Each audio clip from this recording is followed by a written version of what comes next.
የኛ ነጋዴዎች አስቡበት በብዙ ፕሮዳክት 100% ፕሮፊት ማርጂን ይያዛል ለምሳሌ መኪና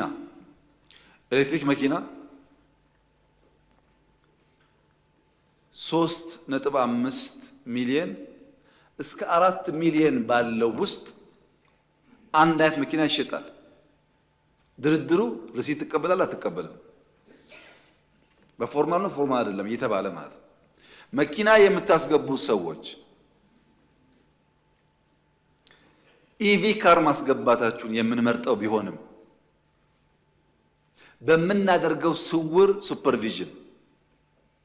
ከሚታይ ገበያ ውጪ የሚደራደር መኪና መሸጫ ካለ እንዘጋዋለን ወደዛ ከመንሄድ ማትረፍ አለባችሁ መጠቀም አለባችሁ ትክክል ነው ፕሮፊት ማርጂናችሁ ግን ትክክለኛ ይሁን በአንድ ጊዜ ብቻችሁን ለማደግ የሚደረግ ጥረት በጥቅል ጎጂ እንጂ ጠቃሚ አይደለም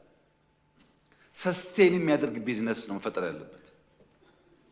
ይሄን ነጋዴዎች ከግምት ብታስገቡት ጥሩ ይሆናል